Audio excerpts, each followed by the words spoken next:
Vladimir Poutine est un personnage que j'admire énormément et c'est pour ça que j'ai décidé de faire la vidéo sur lui, étant donné que c'est le BG actuellement. On parle de lui un peu partout sur les médias. Je me suis intéressée à son histoire pour savoir comment est-ce qu'il est devenu président et j'ai été énormément bluffée par son histoire parce qu'elle est très inspirante, son histoire. Étant donné que sur ma chaîne, il y a une rubrique actualité que j'ai un peu abandonnée parce que je m'y étais mal prise en 2020 quand je postais des vidéos là-dessus. Et donc, je me suis posée pour réfléchir à ce que je voulais vraiment faire. Et donc maintenant je sais ce que je vais faire. Et donc je suis de retour avec la petite histoire d'un fonctionnaire de rien du tout qui est devenu président de la République de Russie. Je pense honnêtement que nos dirigeants en Afrique devraient un peu s'inspirer de la rigueur, de la ténacité de Vladimir Poutine. Mais je ne suis pas en train de dire que Poutine c'est lui qui viendra sauver l'Afrique parce que l'Afrique n'a pas d'amis. Poutine revendique uniquement les intérêts de son pays, la Russie. Donc je ne suis pas en train de chercher à faire de lui un héros pour l'Afrique parce que l'Afrique doit se développer par des Africains. Et donc commençons d'abord par résoudre nos problèmes internes. Je pense que son histoire peut en inspirer plusieurs et donc j'ai décidé d'en parler.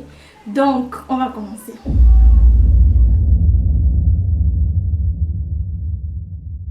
Vladimir Vladimirovitch Poutine est né le 7 octobre 1952 dans la ville de Leningrad. Cette ville est actuellement connue sous le nom de Saint-Pétersbourg. Il est né de deux parents russes naturellement, deux parents ouvriers. Son père était un ouvrier très respecté d'ailleurs et c'était un ancien combattant, responsable du parti communiste de son usine. Sa mère était tout simplement manutentionnaire et Vladimir Poutine et sa famille et ses deux parents en l'occurrence vivaient dans un appartement communautaire de la ville. Vladimir est le troisième d'une fratrie de 3 enfants dont 2 ont perdu la vie lors de l'invasion allemande dans la ville de Leningrad qui a causé énormément de pertes en vies humaines. On peut noter 2 millions de pertes en vies humaines et plein de blessés. Donc Vladimir grandit dans un contexte où il y a des gens qui ont les pieds coupés, des gens qui ont les yeux percés, des gens qui ont des séquelles de cette invasion allemande et il est le seul et l'unique enfant à ses parents, donc il est le seul espoir de ses parents. Mais Vladimir ne sera pas un enfant responsable, il sera plutôt très délinquant, voyou, il va traîner avec des enfants dans son quartier à longueur de journée. Il n'est pas très intéressé par l'école, il est très bagarreur d'ailleurs avec ses camarades à l'école. Mais heureusement pour lui, grâce à un programme de son école, son enseignante Vera Gurevich, qui était déjà très proche de lui, va le relever, elle va lui apprendre les arts et la culture, elle va faire de lui un élève exemplaire et Vladimir va quitter du petit enfant voyou à un enfant un peu plus responsable qui a des ambitions, même s'il va garder un peu ses habitudes de délinquant. Donc la présence de Vera Gurevich dans sa vie va marquer un tournant majeur dans sa vie parce qu'il va changer d'attitude, très important. Mais ce n'est pas tout, ce n'est pas vraiment ce qui va bouleverser sa vie parce que ce qui va réellement bouleverser sa vie, c'est un film très populaire à l'époque en Russie, un film inspiré des services secrets russes, le KGB, dans lequel le héros est un espion très admiré, très grand, un espion qui a réussi à battre tout le monde tout seul. Et donc Vladimir se miroite le rêve de devenir un grand agent secret international qui vaincra le monde tout seul. Et c'est pourquoi il va se rendre à 16 ans seulement dans les locaux du KGB, dans les bureaux du KGB pour déposer sa candidature en tant qu'agent du KGB. Et les agents qui vont le recevoir vont lui dire: petit, si tu veux être agent du KGB, il faut d'abord que tu sois plus grand parce que là tu es encore petit. Il faut être un grand sportif et être très performant à l'école pour espérer déjà être détecté. Ce qu'il va faire, il va aller s'inscrire dans un club de judo de sa ville. Il sera d'ailleurs à 17 ans seulement le champion de judo de sa ville, de son club. Pour être détecté par le KGB, il a dû travailler dur. Et puis finalement, en 5e année de droit, à 23 ans, il est détecté par le KGB. Le KGB le recrute, mais il est relayé au plus bas niveau de l'échelle parce qu'on va lui demander d'aller traquer les opposants politiques dans la rue.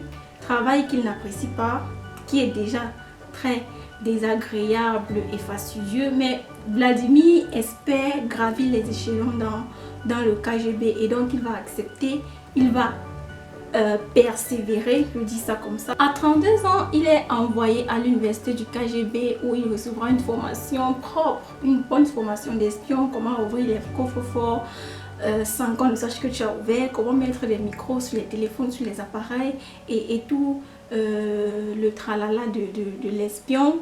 L'espion parfait, d'un espion en fait. Donc il va suivre sa formation en espérant d'être envoyé à l'étranger parce que tout agent secret rêvait d'être envoyé à l'étranger, aux États-Unis et tout. Et lui, on va l'envoyer en Allemagne. Déjà, on l'envoie dans la ville de Dresde, dans la RDA, en tant que responsable d'un bureau. Donc il va travailler en tant que bureaucrate.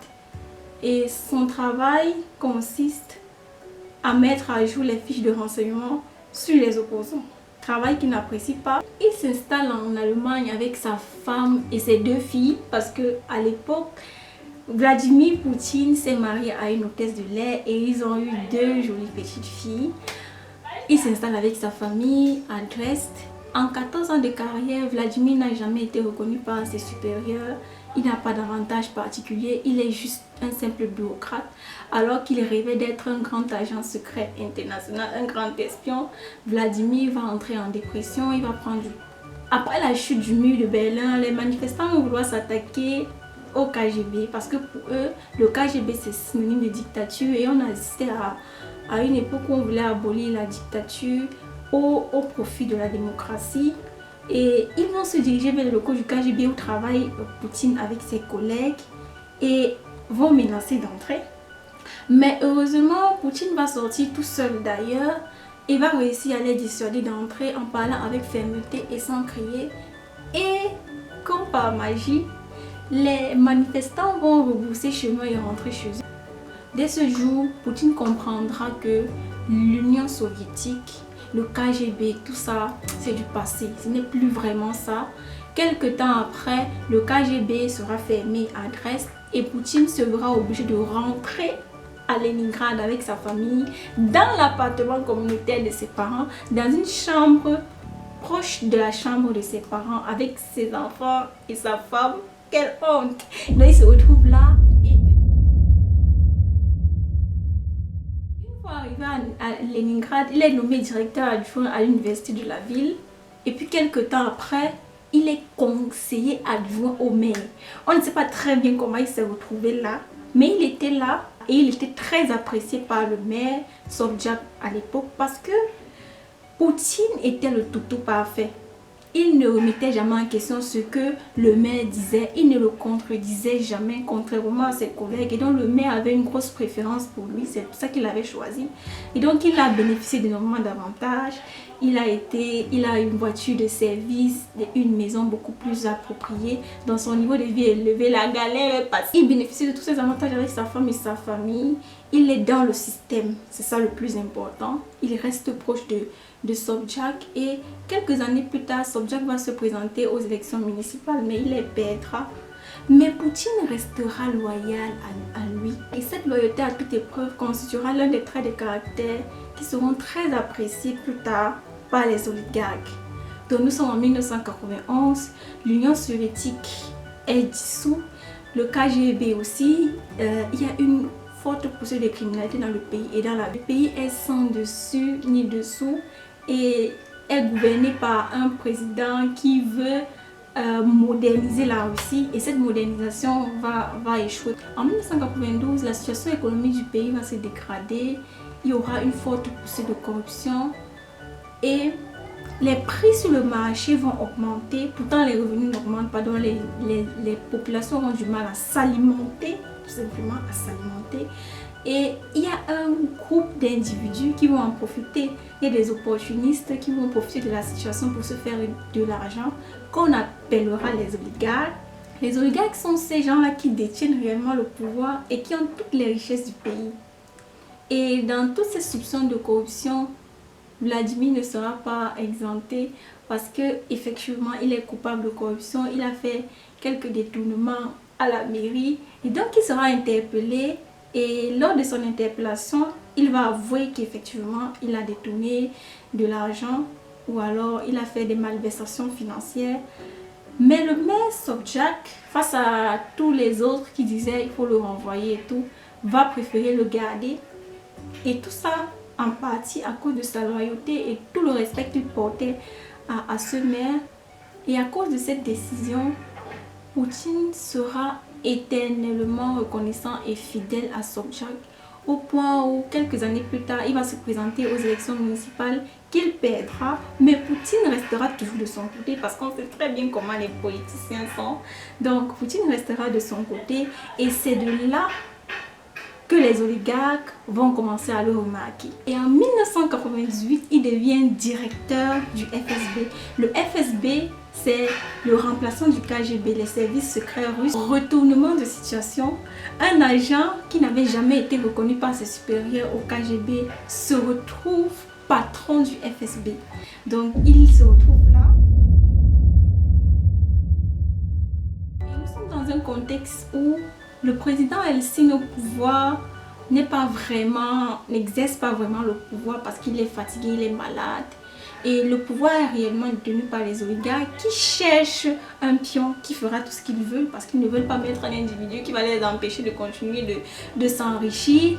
Et donc, à l'époque, le président Eltsine et toute sa troupe attirent l'attention du procureur Yuris Koratov. Le procureur Yuris Koratov va lancer une enquête très compromettante contre le pouvoir en place. Tout le plan de Eltsine est impliqué, à commencer par Boris Berezovsky, le plus influent des oligarques. Boris Berezovsky va solliciter Poutine pour contre-attaquer contre le procureur. Et en mars 1999, un enregistrement vidéo dans lequel on voit un homme qui ressemble au procureur avec deux femmes se livrant à des ébats sexuels est diffusé à la télé, à la chaîne nationale. Et donc ça crée un scandale. Il y a une enquête qui est ouverte et qui est soumise au FSB pour dire si effectivement le monsieur sur la vidéo c'est le procureur ou non. Et donc l'enquête, comme je l'ai dit, est confiée au FSB qui est dirigé par Poutine. Poutine déjà qui est à l'origine de la vidéo. Et naturellement, à l'issue de l'enquête, Poutine déclarera que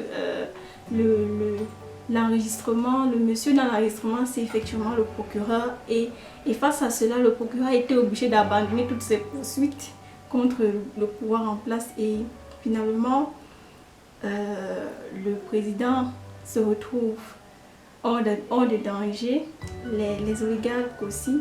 Donc, nous sommes en fin 1999. Le président Eltsine est hors service parce qu'il est malade, malgré qu'il soit hors de danger.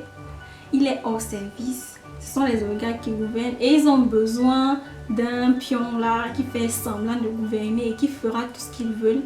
Et Boris Berezovsky va jeter son dévolu sur Poutine, va aller le voir et il va lui proposer de devenir Premier ministre. 2 mois plus tard, Poutine sera nommé Premier ministre et ensuite président par intérim. Donc celui qui remplace le président lorsqu'il n'est pas en service. Et en réalité, il n'y avait pas de président, donc Poutine devra donc battre campagne. Et lors de sa campagne, ce qu'il va faire, c'est qu'il va faire comprendre à la population que c'est lui l'homme de la situation. Donc il va mettre les populations en confiance parce que à l'époque, la Russie était dévastée et les populations avaient besoin de quelqu'un qui les rassure, qui leur fait croire qu'il pourra les protéger ou bien qu'il pourra. Poutine s'est positionné comme l'homme de la situation et a été élu au premier tour. Donc voilà comment un simple fonctionnaire de pacotille s'est retrouvé président de la République de Russie grâce à son attitude. En fait, ce qu'on retient, c'est que c'est son attitude qui lui a permis d'être là. Il n'a jamais voulu dépasser le maître, il s'est toujours soumis, il a accepté tout et il est resté fidèle à son maître. Bien évidemment, l'histoire de Vladimir Poutine ne s'arrête pas lorsqu'il est devenu président parce que tout a commencé justement lorsqu'il est devenu président parce que bien après, juste après son accession au pouvoir, il a commencé d'abord par réduire la liberté de la presse. Il s'est attaqué aux oligarques en leur faisant comprendre qu'en fait c'était lui le chef, c'est lui le grand patron et qu'il devrait se soumettre à ses conditions. Donc il y a plein de choses qui se sont passées après. Et on a le Poutine d'aujourd'hui. Donc je vais m'arrêter là, je ne vais pas entrer beaucoup plus en détail. Parce que je trouve que, en fait, seulement comment il a fait pour devenir président suffit. Et maintenant, les leçons qu'il transmet à travers ses actes actuellement sont perceptibles par tout le monde. Et tout le monde a accès à Internet et peut faire ses recherches. Donc je voulais juste partager cette histoire inspirante avec toi. Donc si la vidéo a réussi à t'inspirer, à te faire du bien, à t'apporter de la valeur ajoutée, je t'invite à t'abonner, active la cloche de notification pour être alerté chaque fois que je posterai une nouvelle vidéo. Donc, pensons à avoir une bonne attitude. Donc, on est quelqu'un derrière quelqu'un, c'est ce que je retiens de son histoire. C'est parce qu'il avait une bonne attitude qu'il s'est créé de bonnes relations et grâce à ces relations, il est devenu un président comme ça, sans avoir de qualifications particulières, sans avoir était d'une famille particulière. Il sort d'une famille d'ouvriers et est devenu président parce qu'il avait la bonne attitude. Donc, on va s'arrêter sur cette note et on se dit à la prochaine dans une autre vidéo. Bye bye.